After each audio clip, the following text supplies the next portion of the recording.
Welcome to the You Can Man podcast, episode 85. I'm Josh. I'm Tim. And I'm Dave. And on this week's episode, before you call an electrician, listen to this.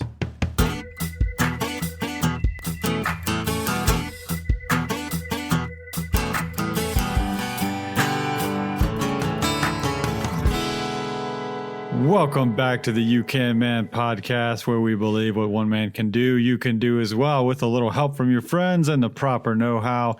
We hope to give you some proper know-how on some basic electrical work that you can totally do yourself, and you don't need an electrician. Before you call the electrician, listen to this and do your research, and we think we'll get you in good shape. Guys, what's been going on this week? I saw a wreck today. Yeah. Kind of crazy. You don't see those every day. You know what I'm saying? Not every day. I didn't stop. I wasn't a witness. It was on the other side of the 4-lane highway. You just said you saw a wreck. I know. I didn't stop. What? Saw what the do you mean? aftermath. You saw I the saw it. aftermath. I saw it as I heard it first. Like I heard that sound. You know that awful sound of a wreck. And as I'm pulling away from the light, I like look over across traffic and I see somebody. It was a fender, but like somebody rear-ended somebody else. And I flashed back to that period of my life over it was like a 12 to 14 month period where I was run into 4 times. And I don't know, just opened. What kind of car were you driving then? Well, several cars because, I guess just one of them got totaled. I don't know. I had an Acura at one point, Acura TL, rich. Didn't you? Is that the one you had to replace the transmission like 3 times? Just once. No, that's the Probe, my first car, second car. Right. 2 transmissions, I think. But no, the TL had to replace the transmission. Anyway, yeah, I kept getting hit. And to the point where I kept thinking, like, am I doing something wrong? But they were all like, they were rear-ending me. Huh. Anyway, that's all I got, man. I just saw a wreck and it, I kind of teared up a little bit. That sound, it's rough. Okay. Well, I'm trying to eat all the Halloween candy in my house. See, that's what I was going to talk about, Josh. Sorry. I was going to ask you guys, how much of your kids' Halloween candy have you eaten? It's so bad. Like, I'm not so addictive. Yeah, it's bad. Oh my gosh. It's addictive. When it's right there, so we call it the mommy and daddy tax. Yeah. We just say, look, you've got too much and we're probably going to take some of this. My kids aren't old enough to inventory yet, so I could just skim like all day. Oh, they're still really dumb. Yeah. My wife, she bought like a gigantic bag of candy, and I was like, why'd you buy it? Nobody ever comes to our house. We didn't have a single trick or treater, so we have a 5-pound bag of candy that's completely full. And that's a problem, right? Because I'm going to eat all of it. What did she choose to get? She got the good stuff, like the fun size, M&M's, Milky Way, Twix. Yes. So all the Milky Ways are already Okay, gone. what is your favorite candy bar? Let me say something first. Mr. Good Bar. Underrated. It is underrated. I agree. Now, it's I don't want a good. whole full-size Mr. Good Bar. You just need a bite or two? The fun-size Mr. Good Bar, totally underrated. What about $100,000? Oh, yeah. That's one of my You know what I didn't huge- see at all in any of my kids' stuff, I don't think, was Nestle Crunch. Did that we got a bunch. Yeah. Oh, okay. It's still kicking. That's second tier. Dave's neighborhood Second got some. tier for me is Nestle Crunch. Yeah? Yeah. I like it. Oh, they're good. They're good, but it's no $100,000. What's your number one go-to It's candy no bar? whatchamacallit. If someone had, they're like, this is the last candy bar you can have. What are you grabbing off? Snickers. You going Snickers? Yes. I did. Yeah, I'm going Snickers. It's cliche, but it's a solid all around. I'd probably go Milky Way, not the square, the small rectangle, the fun size. I think not the full can. Like if I eat a full Milky Way, it's not good, and I feel funny. Yeah, Snickers is about the only one I can eat a full one of, but any others, like it's too much. It is of too whatever much. it is. But I can eat double the size of a full candy bar in the fun size. That's not a problem. Right, you can eat 17 of those. Yes, Yeah. absolutely. All right. Yeah, it is. It is funny I don't know how what that is. How you think you're like, oh my gosh, I could never eat a king size, and then you eat like 12 of them. It's the ratio little though, like fun the size. ratio of the fun size. That's the best. The ratio of the chocolate to the whatever. Yeah, You know what I'm saying? It was depressing. I had my fastest 5K time ever today. I'm pretty sure it was just under 23 minutes, which for a 39-year-old me, Yeah. that's really good. 39-year-old non-athlete, non-runner, Yes. but like up to a year ago, right? Yeah, that's right. But just looking at how many calories I actually burned on this like really pretty tough run for me. And I'm just like, man, that is not a lot. And it doesn't even make a dent probably in all of It's all about the cumulative efforts. Yeah. Tim, I'm proud of you. Josh is really jealous of you. No, I'm confused. You're confused. Yeah, because I'll never be able to run that fast, I don't think. Yeah, it happened really quick for you. You're not a runner. You're like, what's going on? Well, I think you're it's cheating. hiking, guys. I'm telling you. It's hiking. Humping up the mountain. You got to do it. It's hiking. It's got a ruck. Yeah. All right. Well, let's get talking about electrical work, guys, and how daunting at first it is thinking through electrical work, because I remember a time in my life thinking, I can't hang that ceiling fan. I can't wire that thing up. I need an electrician to do that. Seriously, I can't do that. I don't know if you guys are the same, but there was definitely a point in my life, probably right when we got our first house or our only house.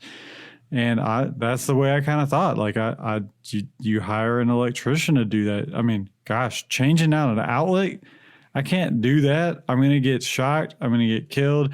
My dad never really did a whole lot of any kind of electrical work. And so I thought that was kind of, I don't know. You got to like go to school for that. You got to know what stuff does. It does seem like witchcraft or magic. I'll admit that, because I was the same way up until fairly recently. I mean, I remember having an electrician come out. And he didn't remember that. Yeah, he just tightened up the screws tightened up the wires in like 6 outlets and installed a light.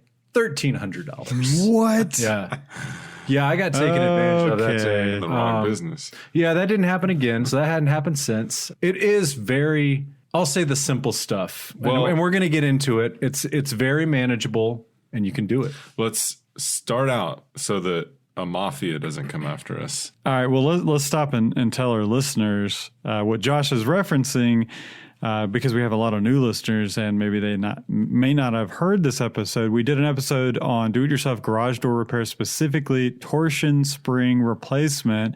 So if you don't know, torsion spring, it's look at your garage door, it sits right above it. And those things break. And well, to be fair, they can be dangerous. You do need to exercise caution. But extreme caution. We feel it was a very do-it-yourself job. If you do your research, you take your time, and you really look into it and do it carefully. I did it, and so we did a podcast on it, and then we had they called themselves the garage door mafia, something like that. Yeah, it's this group of contractors who work on garage doors. And I guess 5 of them. They're making it their mission to shut down. Yes, stamp out any do-it-yourselfers out there trying to work on their garage doors. That is called the free market. Oh, no, it's not. I'm sorry. I was confused. Right. And so we had to, we actually got a 1-star review on Apple Podcasts by one of those jokers. Our only one. So if you're looking at our reviews and you see the 1-star, that's from one of the garage door mafia guys. Disgruntled. But you know what, guys? Go back and listen to that episode, and you can totally do that yourself. And in fact, if you do it yourself, please tag us and let us know that you did it. Maybe tag the I don't know. We don't want them back. Yeah, the door mafia, and let them know that hey, you did it yourself. So with all that said, electrical work can be dangerous. Electricity is dangerous, and you should not go willy-nilly into a receptacle or any kind of wiring. So we're saying all this. We're going to list some easier jobs that you can totally do yourself. But as always, do your research first. Right. So if you're just joining us, new listener, you will hear us over and over and over again talk about do your research. And the stuff that we do is we don't just jump into things, right? You've got to really look into stuff, and YouTube is your friend. We always say that. But all of us, there was a time where we didn't know how to do things. And so we leaned on friends and also all of the wealth of information that is out there online to figure out how to do this stuff. So what's the easiest thing that you don't need an electrician for, guys? I would say replace an outlet. You think so? Yeah, for me. I think a light fixture. a light. Yeah, light might be a little bit like easier. I think that might be the easiest. Yeah, I'd say it's a tie between the outlet and the light fixture. Now, the outlet. If you're not reconfiguring anything, yes. then that's definitely easy. Either one of those. Yeah, it provided the light fixture. So, like, let's say it's a ceiling fan, and before you just had an actual just light. All you had was a light, and you're changing it to a ceiling fan. Now, that's a little bit more involved because you're getting more into not just electrical work, but you've got to make sure that that box that's holding the fan is adequate for the weight and all the vibration and stuff that the fan is going to cause. So that's a little bit more challenging, and maybe, just maybe, you might need to see that actually done for the first time before you tackle that job. However, I think that even is a do-it-yourself job. Yeah, a light is definitely simpler than a ceiling fan because, like Tim mentioned, you got to make sure that you secure the ceiling fan back to the structure so that it's secure. Right. I would say, I don't know if you guys agree with this or not. I'm sure you do, but I feel like I gained the confidence to do electrical work simply by replacing things exactly how they were. Yes. Meaning I'm changing out light fixtures, I'm changing out outlets, I'm literally taking it out, I'm taking a picture of it before I take the wires off, and I'm putting it back exactly as I found it. And by doing that over and over and over again, you kind of get the idea of, okay, I can do this. Yeah, a perfect example of that is I was repainting a room and the outlets were cream colored. The room was being repainted white, and the outlets were like, I don't know, 30 years old, right? And so I didn't want cream colored outlets anymore, so I replaced them with white ones. Very simple. Like I said before, I once paid a guy $1,300 to essentially do that. And it was awful, but very doable. Obviously, turn off the power first. Don't be a hero. Okay, don't do it with hot wires, but turn the power off. It's very doable. Right. And even with the newer style outlets, I say newer, they've been around for years now, but you strip the end of the wire and it's really just a push connect thing right into the back of the outlet. Now they still have the side terminals, so you may get confused when you see that. Yeah, I think Josh is a fan of. No, you're a fan of the wire nuts, right? I prefer not using pushing. Yeah, we're talking specifically. Sorry, Dave. So we're not on the outlet itself. On the outlet itself. I know. Yes, but you're talking about like kind of. I had like in my brain just smash cut to Josh saying I don't like the push in. Are the wire nuts that you push in? You like the twist ones, right? Yes. Totally going off on a tangent. Yes. Anyway, Tim. Right. Dave's talking about actually splicing wires together. And we had an episode where we talked about how I really like the newer style push-in connectors. And Josh did not like those. But they are better. Yeah. From our research. Oh, they are? Yeah. Okay. Go back and listen. Yes. Yeah. They have a name. What's the name for this? There's some European something. I should know that, but I call them just like push connectors. Right. I don't know. Okay, so let's step it up a little bit. What do you guys think in your minds is kind of that next bump up from changing out outlets or changing out a fixture where all I'm really doing is putting it back exactly how it came?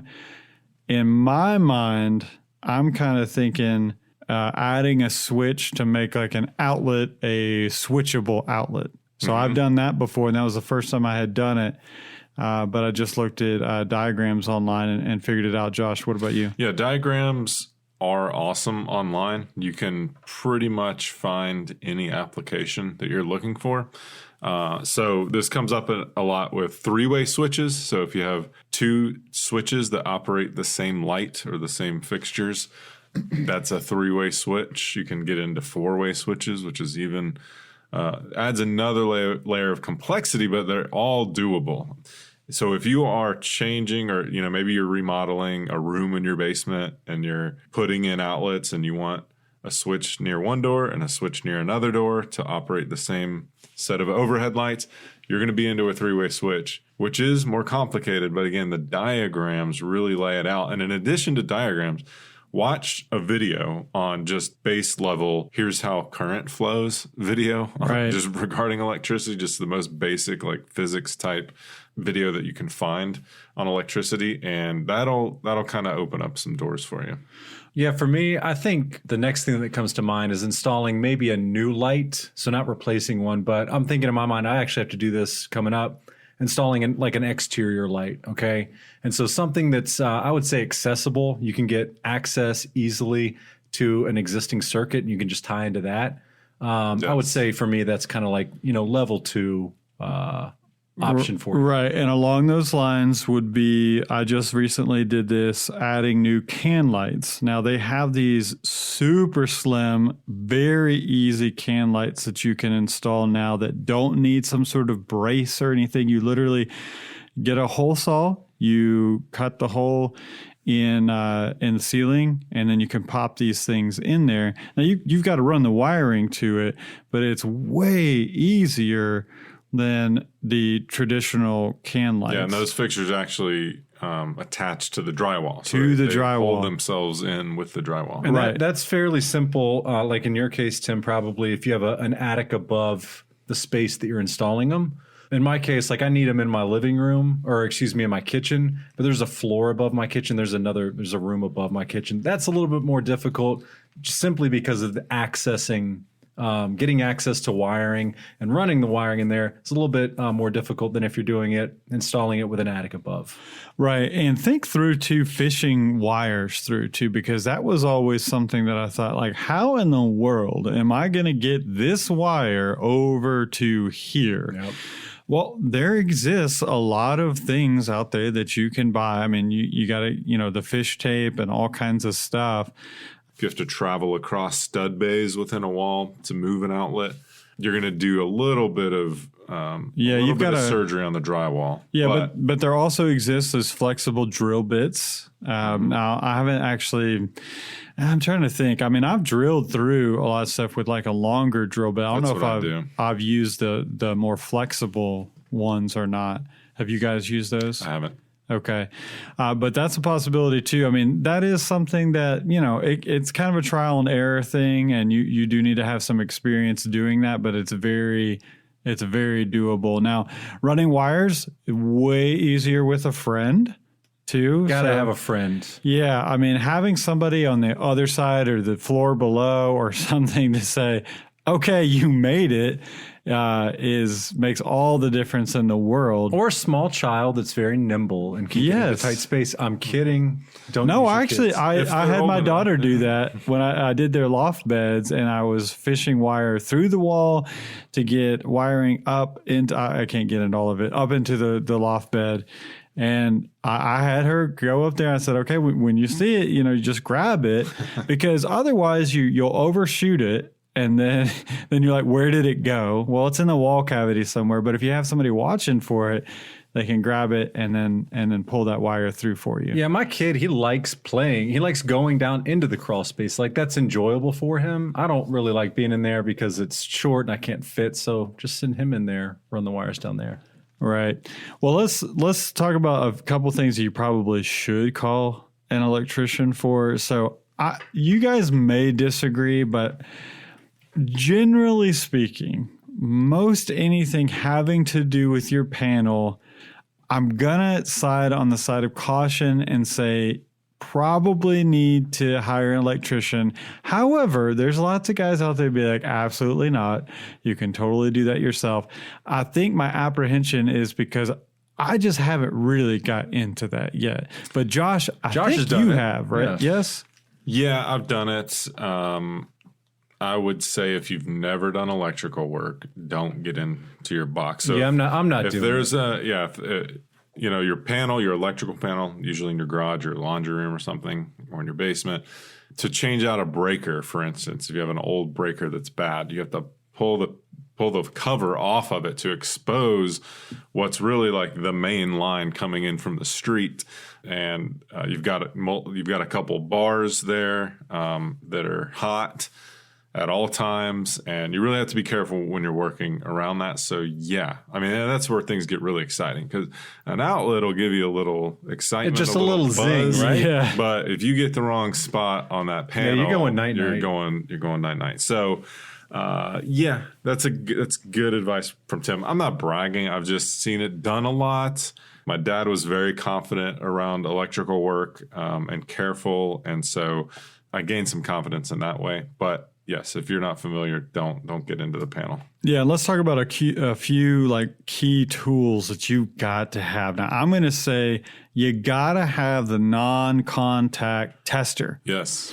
So if for those of you guys that don't know, it is a way in which you don't have to have this tester like directly on the bare copper. Like it will actually sense if a wire is hot through the sheathing of the wiring. This is just I don't. It's a pin-shaped instrument. Yep. That Yes. just buzzes and lights up when it has a hot wire near it. I don't trust those things. What? I gotta use the voltmeter and stick it. Come No, man, I on. gotta do it, man. No. I gotta do it. It could be going back to when I was in school. I had to take. I don't remember what the class was called. I barely passed. It was an electrical class. Had to just do it to satisfy a requirement. We use those things a lot. That could be it. But whenever, I don't know if that's it or just using those things, man, I just don't trust it. Like, I don't know. You just lean it up against the wire and I mean, it's It not gives gonna, more false positives than the other way. I guess So- I guess you would Like- hope that it would do that, right? like if that thing is hot, it's going to go off, Yeah. right? Now you might get, if it's not hot, and it might beep a little bit. Well, big differences in conductivity Yeah. will go off. So, but anyway, they're pretty safe. I'm not Go using for them. it. I have and one. I I- don't like it. I would suggest Klein Tools is kind of the industry standard, Standard. I would think. So that's the one that I have. The one that I have actually does. It's a dual. What would you call that? Dual voltage, I guess. So you can do low voltage as well. So it's a tester for that too. Like if you're running, I don't know, any kind of low voltage stuff. I've never used that. Stereo equipment. Yep. Yeah, something like that. So I always just use the regular one, but you've got to have that. You really do to right. just double check things. You got to have I would, wire strippers. Wire strippers. Got to now look, you may be tempted, like I have before, use those needle nose. to just get a cheap pair. Okay. And I'm telling you, that's one of those tools that just It gets frustrating. you get what you pay for. Well, those It aren't. They're not really is. expensive either. Like to get the nice one, what is it? $30 as opposed to $12. Oh, that would yeah. get you That's a a real really nice nice one. yeah, one. that's what I'm saying. It's not a high dollar tool. So yeah, get the nice one. Right. Now you could go out and also, so you're going to need screwdrivers as well. Now they do make the safety screwdrivers that are specifically They're for insulated. for electrical use. I don't have those, but I guess if you're really going to do it legit and you're going to be doing this a good bit, that would probably be a good thing to have. Yep. Yeah. The other thing I have a little, electrical box kit of all my electrical stuff. So whenever I'm doing look at electrical work, you. I just grab that box. But yeah, wire strippers, the tester. I've always got a little bit of extra wire, just like small lengths of extra wire. Now, if you've never done any work before, you might not have any extra. But when you do have the extra, save some. Keep it in the box. Electrical tape is easy. Electrical like wire nuts or push-in connectors are also useful. Going back to the tester, I had a friend growing up, and his dad, it was just a light bulb with two wires coming off it. Yeah, those still exist. He'd use that. That's a good one. Just for testing. You don't need anything fancy. Yeah. Yeah, and then I would just add maybe a set of needle nose pliers would be good. Usually the wire strippers will actually have, a little bit of a good plier end to them to twist wires together. However, some of them kind of don't, and some of them are not that beefy. So you might want to get a set of, I guess, really like lineman's pliers or something like that, to where if you are using the wire nut connectors, to really get a solid connection on that and really grab the ends of those bare wires to twist them really well before you put the wire connector on. I've got a good set that I recently purchased of Klein wire strippers. They're like, plier style wire strippers, but the end of it is a more flat blade. Like okay, that's what I mean. The end of it is a lineman's dike. And so you can grab multiple wires and twist them, but they're also wire strippers. Those have been pretty good. Okay. The only problem I have with those is when I'm using the screw attachments on the side of the receptacles. Yeah. You have to make that loop with the wire. And the needle nose is really what you need for that. So that's where that lacks. But anyway. And so what Josh is talking about is if you use the post, so that if your outlet is not the push-in style and you're using the post where it's got the actual screw into the side, you've got to put like a shepherd's hook on that wire before you attach it. And so he's saying needle nose pliers does a much better job with that. I think we're going to wrap up there. That kind of does it for really basic stuff, that electrical work that you do not need to call an electrician for. One more thing I'll mention real quick, because I've seen this come up in the group before, is swapping out. We're not going to go into it, but swapping out when you get a new dryer. Swapping out that plug if your house isn't wired correctly one way or the other, if the dryer doesn't match the receptacle you have in your house, that's an easy swap. Yeah, it is. Just read the diagram. For sure. Yeah, that's a very Don't pay a guy. Yeah, and I don't know why they have so many different. I mean, I guess there's really only like 2 or 3. Yeah, there's 2 of them, right? Yeah, there's really only 2 or 3, I think, different connectors, but it's like the 4-prong thing, and then certain dryers won't have the same receptacle plug. Right. So that's something that's very doable for sure. Okay, we're going to take a quick break, and Josh has a segment for us this week.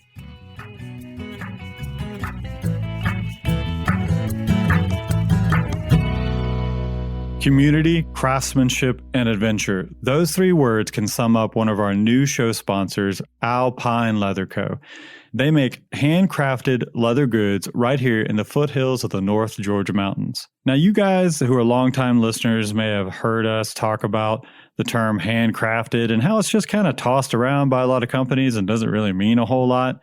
Not so with Alpine Leather Co. In fact, I've been to their shop and watched Nate, one of the owners, make something right in front of my eyes. Handcrafted for sure. So if you like high quality, built to last leather goods, then go to their website and check out the amazing products that they're creating at alpineleather.co. And for being a You Can Man listener, we've even got a special promo code for you guys, which will give you 10% off at checkout. Just use the code, no spaces, You Can Man at checkout. And while you're at it, check out their Instagram at Alpine Leather Co.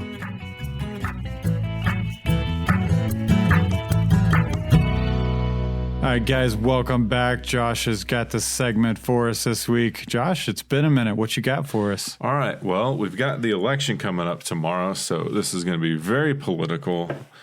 Just kidding. We're going to have... We're in hurricane season. We're still in hurricane season. Yeah, we are. We're all the way to November. We're to the end of the alphabet, and then we've done the. We're into the Greek alphabet. Yeah, we're at the end of it, right? No, we're not. I just saw there's one that could become a hurricane that's about to hit Nicaragua. Oh, it's bad. No, it's a category 4 now. Oh, really? Yeah, over 24 hours, it jumped 3 categories. Dang. Yeah. So we're in the middle of this, and 2020, because it's 2020. It's the most active hurricane season since 2005. I don't know if you remember that. I saw that. That was the Katrina year. So my segment is how do we name our hurricanes? Now, most people kind of know. And, I'm a little bit of a weather junkie, but there's some things in here I didn't know, so I'm going to go through it. Do you guys know why our hurricanes are named like they are? We've got Sally and Fred, but we've also got Gaston and Umberto. And do you know why our names line up like that? I have no idea. It is because in the Atlantic, these are the most. So we've got some French influence, Spanish influence, English influence, so like the Caribbean, Northern South America, and the United States, of course. These are names that are going to be familiar to the most people in those areas. So that's why the Atlantic Hurricane Naming Convention kind of sticks to those types of names. I did not know that. And there are 21 names that are picked for each year. And every 6 years, the same list gets recycled. So there's like 6 lists of 21 names, and they just recycle that list. Now, don't they retire names? they retire names. Yeah. Now, Great define question. they. This is the meteorological, I'm not going to get it right. I don't even know if I have it written down here. The World Meteorological Organization. Easy for me to say. So they are the ones who choose the names, the World Meteorological Organization. And they do retire names, so we don't, There's no more Hugo, no more Hurricane Hugo. Right, no more Katrina, no more Andrew. Because, there's a certain threshold. I don't know what the science is on the threshold, but if it's considered a really deadly or devastating hurricane, they will retire the name and plug in a new one. So that's how we get our names. That's where the names actually come from. Do you know where the word hurricane comes from? It's hurricane itself. Any guesses? I do not. No. All right. Some indigenous Caribbean folks have a word called huracan, and it means evil spirits of the wind. So very, very appropriate. Yeah, so some more interesting things about the naming here. So pre-1900s, this is pretty long ago, they were keeping track of hurricanes by the saint's day on which they occurred. So basically every day has a saint's day attached to it. So that's how they would start naming them back pre-1900s. Well, as technology advanced, we get into World War II, we get some real, meteorology becomes a thing. And so the Navy and Air Force had meteorology. Dude, you can't say that word. The Navy and Air Force weather guys began naming their tropical systems after, much like their pilot counterparts. They would name these tropical storms after girlfriends and wives. Interesting. As an easy method to keep track of multiple storms. Was that a good-natured way of doing it, or was it more of a bad-natured? I don't know. Old Helen, man, she's coming down hard. Yeah, I don't know. I think it was an homage to like the guys that were flying the airplanes. Yeah. This is my Betty or whatever. So that's how the naming really started. The people naming of these storms, and in 1953. The U.S. Weather Bureau officially started naming these storms only after women. Guess what year they stopped doing that? I don't know. Civil Rights Act or something? I'm going to go 1988. 1979. Dang. It wasn't until 79 they stopped doing that? It sounds funny today. And again, I think Dave's right. I think this was good-natured. I don't think it was like, oh, let's get the women. Let's name these storms after them. Hurricane Carol, that's the worst one. So, from 53 to 79, it was like we name storms after women, and that's it. And they did it because a lot of those guys were former Air Force, Navy weather folk that came over and started it. And so they're like, that's how we did it in the Navy. So that's how we're going to keep doing it. Interesting. Yeah, that is interesting because you kind of do say, well, she was a rough storm, or something. Yeah. Like, what's up with that? It's like the naval, the Navy, the sea and all that. So I don't know. It's like that with a bunch of things. That still goes on with cars and boats and airplanes and ships, whatever. Right? So ships. Call them all. Yeah, 79, we start including the men. So every other storm basically is a male or female. We're going to just keep going down that path. Now, once we've exhausted, like Dave alluded to earlier, once we've exhausted all 21 names, because they don't use Q, U, X, Y, or Z, for simplicity, I guess. We don't use those. Once we get through those, then we get into the Greek alphabet. And we just had Zeta go through and put a bunch of trees down. And everyone thinks this, even me, Dave. Zeta is not the last letter of the Greek alphabet. It is Omega. Alpha, Omega. Why do we do that? Seems like a terrible choice. Like they're very generic. It's sounding right. Why can't we the Greek alphabet names for the hurricanes? Okay. Like why can't we just start? It's back a last resort, I guess. Well, that's after they've exhausted, gone through the list. I'm just saying, let's go back through the list. Well, they got to keep the years separated, because once you start into a new list, then you're into a new year. It seems pretty lazy to me. Well, you take that up with the World Meteorological Association. I'm going to do that. So I think that's about it. That's all I've got. All of that was insanely fascinating. But yeah, we're into the letter I. I don't even know how you say that one that's out there right now. What is I in the Greek alphabet? Couldn't Anybody? So that one's out there now. So good luck. It's probably coming this way eventually. Yep. And that's it for hurricane naming. Okay, now you know. All right, guys, thanks so much for joining us once again on the UK Man podcast. Hey, take some time to leave us a review on Apple Podcasts or wherever you listen to podcasts, and we will catch you guys next time.